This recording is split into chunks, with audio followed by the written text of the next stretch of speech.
حفلة غنائية لعبدة الشيطان هتتعمل في مصر، وتحديدا قدام الأهرامات. وتقابل هجوم حاد من الناس ورفضهم للحفلة دي من الأساس. بس نسأل هنا سؤال: اشمعنى الأهرامات تحديدا؟ معروف يا صديقي عن الأهرامات إنها وجهة سياحية عظيمة، وإنها واحدة من عجائب الدنيا السبعة. بس في الفترة الأخيرة في خبر انتشر إن في حفلة غنائية هتتعمل قدام الأهرامات، بالتحديد الهرم الأكبر.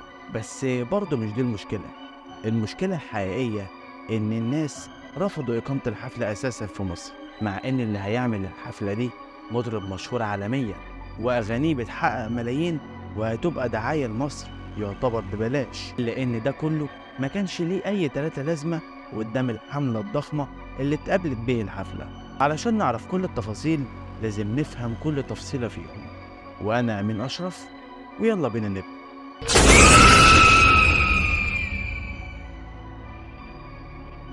من أيام قليلة نشر المغني الأمريكي ترافيس سكوت بوست على صفحته على الانستجرام بيعلن فيه عن الألبوم الجديد بتاعه، وإن حفل إطلاق الألبوم هيكون من قدام الأهرامات. ولو أنت هنا يا صديقي ما تعرفش مين ترافيس سكوت، فهو يا صديقي مغني راب أمريكي، وعنده ملايين على صفحاته سواء كان تويتر أو الانستجرام أو حتى يوتيوب.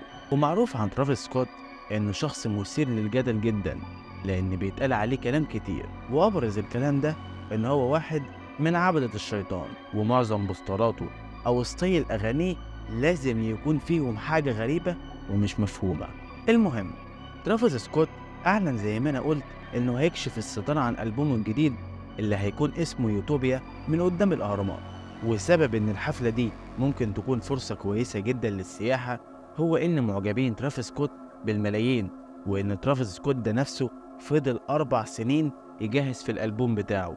ويمكن بسبب الفضول الزيادة ده الناس هيكون أصلا عندها فضول أكتر إنها تعرف إيه الألبوم الجديد، أو حتى إنها تحضر الحفلة بتاعته. وبسبب كده ممكن تبقى حفلة ناجحة وفرصة كويسة جدا لمصر. وترافيس أعلن إن الحفلة هتكون بتاريخ 28 يوليو 2023، اللي هو شهر 7 اللي احنا فيه ده. بس للأسف الناس قابلت الحفلة دي بالرفض الشديد، وقالوا إن هي مش هتتم مهما حصل. بس في نفس الوقت يا صديقي، كل التذاكر الخاصة بالحفلة خلصت في أول ساعات من الطرح بتاعها. لا، ده مش أول ساعات، ده أول دقايق يا صديقي كمان. لا حرفيا هي كل التذاكر خلصت بجد. هنا الناس استغربت يا صديقي، وقالوا إن مهما كان شهرة ترافيس سكوت في العالم كله، مستحيل شهرته في مصر توصل لمرحلة إن التذاكر بتاعته تخلص في أول دقايق من الطرح بس. والغريب أكتر يا صديقي إن أسعار التذاكر دي كان مبالغ فيها جدا. يعني مثلا التذكرة الدرجة الأولى اللي هي الفي اي بي كان سعرها حوالي 6500 جنيه، والفئة اللي أقل منها بدرجة واحدة بس سعرها حوالي 4000 جنيه. يبقى منين في حملة ضد الحفلة، ومنين التذاكر خلصت برغم سعرها المبالغ فيه ده؟ وهنا ده السؤال اللي ممكن يكون ليه إجابة واحدة بس، وممكن تكون غلط وممكن تكون صح. هنا إن في حاجة في التسويق بتتعمل، زي مثلا لو في سلعة والسلعة دي خلصت، نسبة الطلب عليها بتزيد، وبالتالي سعرها هيزيد. وهنا ترافيس سكوت عمل خدعة غريبة شوية، وهي إنه ممكن يكون اشترى كل التذاكر بتاعة الحفلة، أو قرر إن هو ينشر الخبر ده إن التذاكر خلصت علشان يوصل للناس إن الحفلة هتنجح والكلام ده يعني. وبالتالي في فئة أكبر من الناس هتكون عندها فضول إنها تعرف الموضوع ده أصلا. وكمان في ناس ممكن تشتري تذاكر سواء كان بطريقة شرعية، ده لو كانت التذاكر موجودة أصلا، أو طريقة غير شرعية زي السوق السوداء. بس احنا خلينا في الموضوع الأساسي: هي أصلا ليه الناس رافضة إقامة الحفلة، خصوصا إن هي حرفيا هتكون أحسن دعاية لمصر؟ وهنا يا صديقي هاخدك في سنة 2021، مش بعيد يعني، وتحديدا يوم 5 نوفمبر. المفروض في التاريخ ده يا صديقي كان يتعمل حفلة موسيقية لترافيس سكوت في مهرجان غنائي اسمه أسترو وورد. المفروض إن المهرجان ده يا صديقي بيستمر اليومين 2 كاملين في مدينة في أمريكا اسمها مدينة هيوستن في ولاية تكساس الأمريكية. لحد هنا وأعتقد الدنيا تمام، حفلة بسيطة في مهرجان غنائي والناس تتبسط وخلاص. بس الحقيقة يا صديقي إن الحفلة البسيطة دي كان أقصى سعة لعدد الناس أو الحضور الجماهيري فيها حوالي 50,000 متفرج، ودي السعة اللي المكان اللي هيتقام عليه الحفلة يستحملها، وأي عدد زيادة هينتج عنه كارثة بالمعنى الحرفي. وده اللي حصل بالظبط يا صديقي، الكارثة حصلت فعلا، والنتيجة لكده مات في الحفلة دي حوالي 10 أشخاص وما يقلش عن 25 مصاب، ويمكن أكتر كمان. للأسف يا صديقي أكبر شخص في الوفيات كان عمره 27 سنة بس، أما أصغرهم كان عمره 9 سنين. بس علشان نعرف إيه اللي حصل محتاجين نشوف البداية كانت إزاي. البداية يا صديقي كانت من البانر أو من البوستر الدعائي بتاع الحفلة، اللي لو بصيت له من الوهلة الأولى هتلاحظ حاجة مش مفهومة، حاجة غريبة عليك كده أنت نفسك مش هتفهمها بسهولة. بداية من شكل البوستر لودان ترافيس سكوت اللي شكلها غريب جدا، يعني حاجة صعبة إن هي تتفهم. وطبعا أنا مش هقول لك البوستر ده تبع أنهي منظمة، أنت أكيد فهمت لوحدك يا صديقي. ده غير شكل بوابة الدخول الغريبة والمرعبة اللي كانت موجودة في الحفلة، اللي كانت على شكل ترافيس سكوت والناس بتخش جوه بقه. وقبل الحفلة بساعات قليلة في تقارير قالت إن في أشخاص بينطوا من فوق البوابات والأسوار علشان يحضروا حفلة ترافيس سكوت من غير أي تذاكر، لدرجة إن قوات الأمن كانت بتحاول تسيطر على الناس بالأحصنة بتاعتهم. وفعلا الناس وقت الحفلة عددها بدأ يزيد بشكل غير طبيعي، والمكان اللي أقصى سعة فيه حوالي 50,000 تقريبا وصل عدد الناس فيه ل60 و80 ألف متفرج كمان. لحد ما الحفلة بدأت وبدأ ترافيس سكوت يطلع على المسرح لما عمل دخلة شبه دخلة الأندرتيكر كده. ابتدت الحفلة فعلا وبدأت معاها المعاناة. فضل الحال كده لحد الساعة 9:15 بالليل تقريبا، وهنا بدأت الناس تنهار والحفلة وقفت وقت صغير، لكن رجعت كملت تاني. وفي فيديوهات للحفلة موجودة على السوشيال ميديا لناس بتصرخ من الاختناق في الحفلة، وفي ناس من الجمهور فضلت تردد إن العرض ده لازم يقف بأي تمن أو بأقل تكلفة، الحفلة على الأقل تقف. لدرجة إن في واحدة من الجمهور قدرت إن هي تتسلل للمسرح وتقابل سكوت وش لوش وتقول له اوقف العرض ده فورا، في ناس بتموت تحت. كان في راجل تاني وراها بيقول بأعلى صوت اوقفوا العرض، لكن للأسف الأمن غير المصورين بتوع الحفلة قدروا ينزلوهم من على المسرح. Pleading with organizers to stop the show.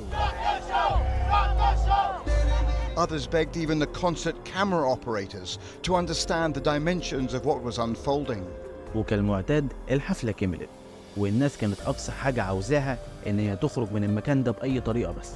وفي عز ما الناس بتحارب علشان تخرج، أو واحد عاوز يخرج حد عزيز عليه يعني أخ وأخته، واحد وبنته، طبيعي الناس دي هتخاف على بعض. لكن للأسف اللي كان بيدخل ما كانش بيخرج، وده بالمعنى الحرفي للكلمة. لدرجة إن في عز المجزرة دي الإسعاف وصلت للمكان فعلا، والناس هي اللي منعتها إن هي تدخل الحفلة. لدرجة إن في ناس كانت بتطلع على العربيات بتاعة الإسعاف وتقعد تتنطط عليها، لدرجة إن عربيات الإسعاف كانت تقريبا هتتكسر. وبسبب كده وبسبب إن عربيات الإسعاف ما قدرتش تدخل حتى، مات تقريبا 10 أشخاص، أصغرهم كان طفل عنده 9 سنين اسمه عزرا بلوند، واللي للأسف على حسب المصادر إن الطفل الصغير ده مات بسبب إن هو اتداس تحت الرجول. بسبب كده عمدة مدينة هيوستن عمل تغريدة على تويتر قال فيها إنه شعر بالحزن لما عرف إن عزرا مات، وقال بلدنا بتصلي لأمه وأبوه وأجداده وأفراد عيلته. بيكمل وبيقول هيحتاجوا دعمنا الفترة اللي جاية. وعائلة عزرا رفعت الإجراءات لدرجة إن هي رفعت قضية على ترافيس سكوت والشركة المنظمة كمان. أما بالنسبة لأكبر شخص مات في الحفلة كان عنده 27 سنة وكان دنماركي الجنسية، وكان اسمه بايج، ومات لما كان بيحاول إن هو ينقذ خطيبته. طيب أنت طبيعي يا صديقي هتسأل هنا سؤال بسيط، ليه منظمين الحفلة ما وقفوش الحفلة وما كانش ده حصل من البداية؟ هقول لك يا صديقي إجابتين للسؤال ده. الإجابة الأولى إن سكوت ما كانش يعرف إن في ناس ماتت، برغم إنه كان كاشف المكان كله، وأكيد لو ما شافش ناس ماتت كان أخد باله من تكدس الناس اللي كانت موجودة تحت منه. والسبب التاني إن الناس اللي ماتت دي كانت قرابين. في كلام بيتقال عن ترافيس سكوت إنه تبع عبدة الشيطان، وإن الناس اللي ماتت دي كان لازم إن هي تموت علشان يبقوا قرابين للشيطان. يمكن بسبب كده الحفلة ما اتلغتش أو وقفت. بعد الحفلة على طول رئيس شرطة هيوستن قال إن في تقارير من هيئة الطب اللي كانت موجودة في الحفلة بتقول إن كان في ضابط شرطة بيمسك شخص، والضابط ده حس إن في حد بيغص في رقبته بإبرة أو بحقنة. بيكمل رئيس الشرطة وبيقول لما عملوا فحص للضابط ده اللي هو الطاقم الطبي اللي عمل له الفحص، لاحظ إن في غزة في رقبته. بس الأغرب بقى إن الضابط ده غير كلامه فورا وقال إن محدش عمل حاجة في رقبته ولا حاجة، وإنه اتضرب على دماغه وفقد الوعي. تفتكر بقى يا صديقي الضابط ده بيكذب ولا بيقول الحقيقة؟ وفي بيان تاني نشرته شرطة هيوستن على تويتر بيقول إن رئيس الأمن قابل ترافيس سكوت يوم الجمعة اللي قبل الحفلة على طول، وإن رئيس الشرطة عبر عن قلقه بخصوص السلامة العامة، وإنه خلال 31 سنة من شغله في الشرطة وإنه بيطبق القانون ما شافش وقت فيه تحديات كتيرة كده قدام المواطنين ومن كل الأعمار. الضابط ده طلب من ترافيس سكوت وفريقه إن هم يتعاونوا مع اسم شرطة هيوستن علشان لو حصل أي حاجة خارجية. طيب بعد كل ده ترافيس سكوت قال إيه؟ بعد الحفلة بأيام طلع ترافيس سكوت في تغريدة على تويتر قال إن هو مدمر نفسيا بسبب اللي حصل، وإنه بيدعي للناس اللي اتصابت واللي توفت كمان، وإنه بيشكر السلطات والكلام ده يعني. بس الكلام ده ما عجبش ولا أي حد من معجبيه وهاجموه بشدة. خلصت الكلام بقى يا صديقي، والكلام ده بالمناسبة من بره السكريبت، وده رأيي الشخصي وده قليل جدا لما بقول رأيي في فيديوهاتي. بس هسأل سؤال، هو اشمعنى ترافيس سكوت نفسه؟ وليه أصلا الحفلة تتعمل في مصر وقدام الأهرامات تحديدا؟ انت متخيل يا صديقي حاجة زي دي لو حصلت ايه اللي ممكن يحصل؟ متخيل لو الأمن فقد السيطرة على الناس هيحصل ايه؟ متخيل ان في ناس ممكن تموت؟ طب انت تعرف ان في طفل عمره 13 سنة لسه في غيبوبة لحد وقتنا الحالي من وقت الحفلة اللي حصلت فيها الوفيات دي؟ وده بالمناسبة اللي انا ما ذكرتوش في السكريبت يا صديقي. طيب علشان احاول اوصل لك تفكيري البسيط، معروف يا صديقي عن ترافيس سكوت او مغنيين الراب الامريكيين تحديدا انهم تبع جماعات معينة وبيعبدوا كيان معين، وانت اكيد فهمني كويس. وده بيكون واضح جدا في خلاصة اشارات ايديهم او شكل الستيج بتاع حفلاتهم او حتى شكل البانرات او بوسترات الاغاني. انت متخيل ان الهرم نفسه واحد من رموز الجماعة اللي هو بينتمي ليها دي؟ لا، ده هو اصلا موجود على شعارهم اللي لو انت بصيت عليه هتلاقيه موجود عندهم. كمان ان الهرم موجود فيه حجرة دفن الملك، والحجرة دي بيخرج منها طاقة غريبة ليهم، والمفروض ان الحجرة دي تتفتح في وقت معين، وممكن جدا يكون الوقت ده هو وقت الحفلة. وانت تلاحظ يا صديقي من فترة نحارب علشان الافروسنتريك، ودلوقتي بنحارب علشان المنظمة دي. وللأسف في ناس طالعة على التيك توك وفرحانة جدا ان هي اشترت تذكرة الحفلة، لا وبتعمل مزاد عليها كمان. انت متخيل حجم المأساة اللي احنا بقينا فيها اصلا؟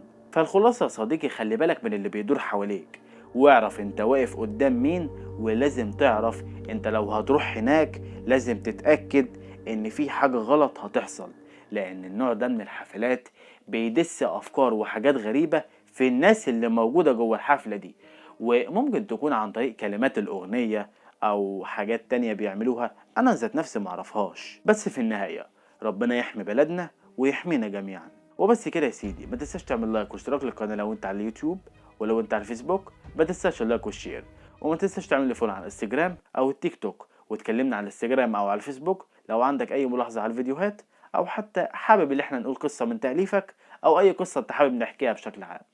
بس كده، كان معكم امين اشرف، اشوفكم الفيديو الجاي.